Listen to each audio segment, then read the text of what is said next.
نحمدہ و نصلی علی رسولہ الکریم اما بعد فاعوذ باللہ من الشیطان الرجیم بسم اللہ الرحمن الرحیم قال رسول اللہ صلی اللہ علیہ وآلہ وسلم یجاء بالرجل یوم القیامہ فیلقى فی النار فتندلق اقطابہ فی النار فیطحن فیہا کطحن الحمار برحاہ فیجتمع اہل النار علیہ فیقولون اے فلان ما شانک الیس کنت تأمرنا بالمعروف وتنہانا عن المنکر قال کنت آمرکم ولا آتیہ وانہاکم عن المنکر وآتیہ۔ رسول اللہ صلی اللہ علیہ وآلہ وسلم نے فرمایا، ایک آدمی قیامت کے دن لایا جائے گا اور آگ میں پھینک دیا جائے گا تو اس کی انتڑیاں آگ میں نکل پڑیں گی، پھر اسے آگ میں اس طرح لیے پھرے گا جیسے گدھا اپنی چکی میں پھرتا ہے۔ تو دوسرے جہنمی لوگ اس کے پاس اکٹھے ہوں گے اور پوچھیں گے، اے فلاں، یہ تیرا کیا حال ہے؟ کیا تم دنیا میں ہم کو نیکیوں کی تلقین نہیں کرتے تھے اور برائیوں سے نہیں روکتے تھے؟ ایسے نیکی کے کام کرنے کے باوجود تم یہاں کیسے آ گئے ہو؟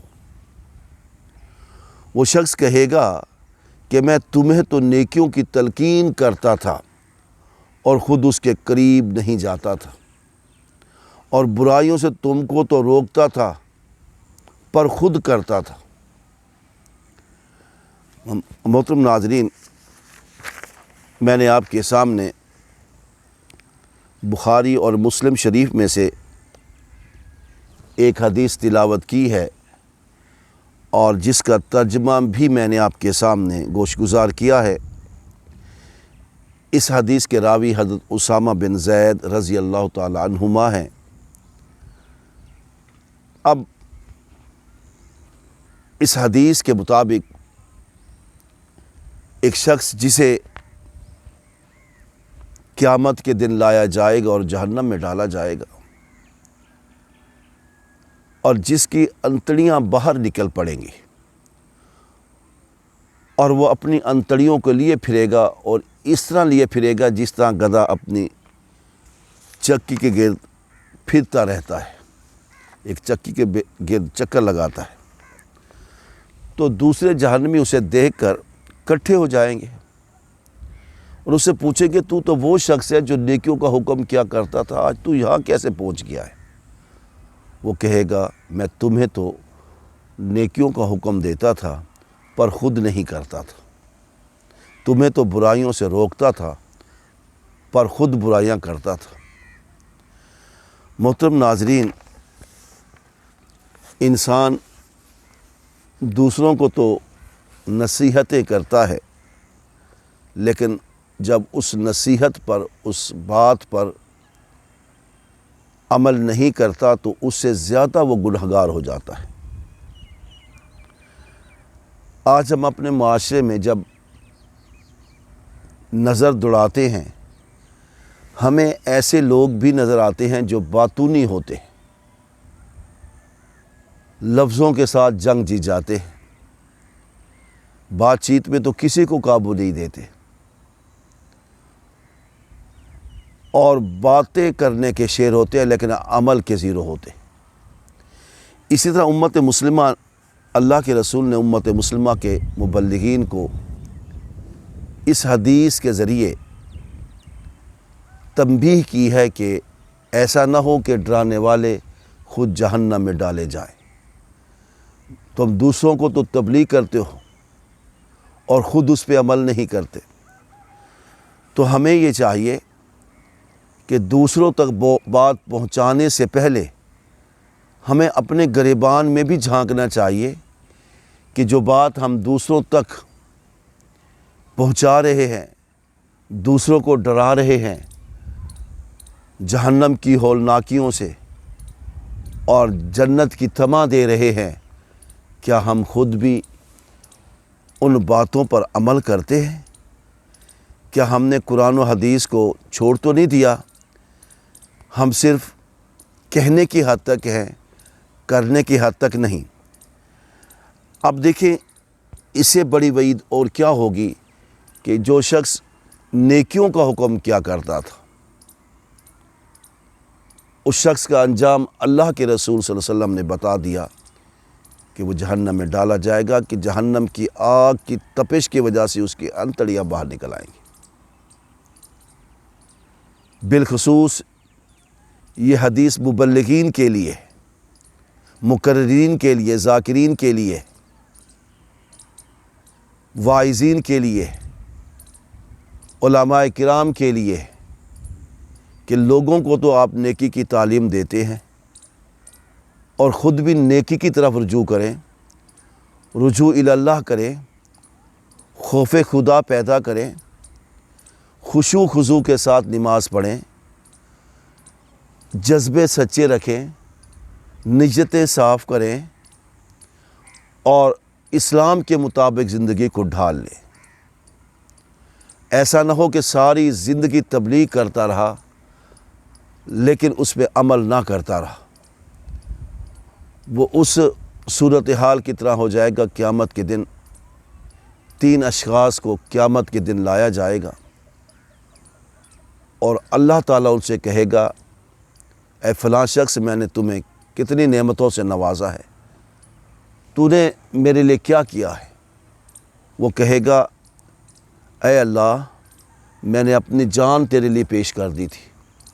اللہ فرمائے گا، تو جھوٹ بولتا ہے، تو نے تو جان اس لیے پیش کی تھی کہ لوگ تمہیں رستم زماں کہیں گے، پہلوان کہیں گے، تمہیں فائٹر کہیں گے، تمہیں غازی کہیں گے، تمہیں شہید کہیں گے۔ سو تمہیں لوگوں نے کہہ دیا، سو مل گیا۔ اب میرے پاس کیا لینے آیا؟ تیری نیت مجھے راضی کرنے کی نہیں تھی، تو من کو راضی کر رہا تھا۔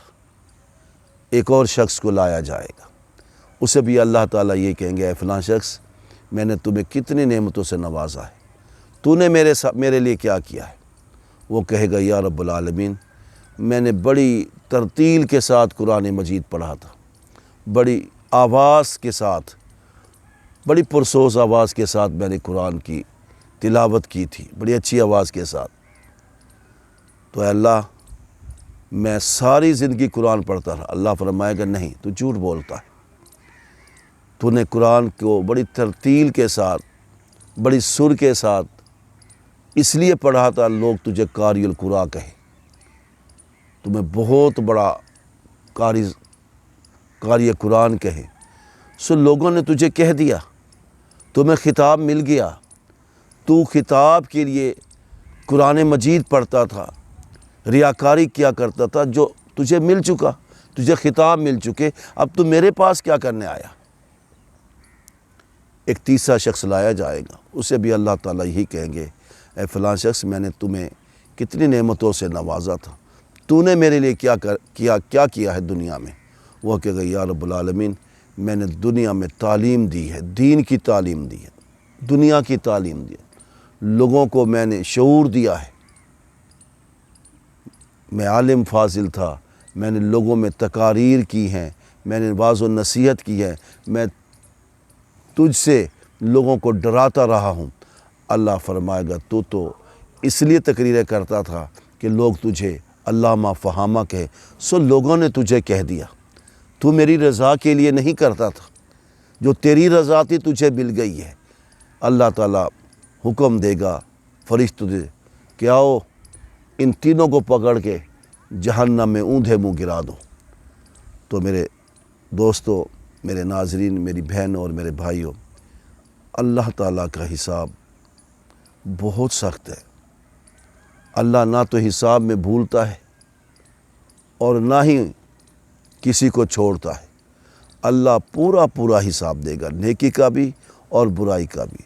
اب ہم سب لوگوں کو یہ چاہیے، ہم سب کو یہ چاہیے کہ ہمیں اللہ کے سامنے پیش ہونے سے، اس کے سامنے کھڑا ہونے سے ڈرنا چاہیے کہ ہم کس طرح اپنی زندگی کا حساب دیں گے، کس طرح اللہ کی نعمتوں کا حساب دیں گے، کس طرح جو کچھ ہم ایک دوسرے کو نصیحت کرتے ہیں کیا ہم اس پر خود بھی عمل پیرا ہوتے ہیں یا نہیں، یہ اللہ کی عدالت میں پوچھا جائے گا۔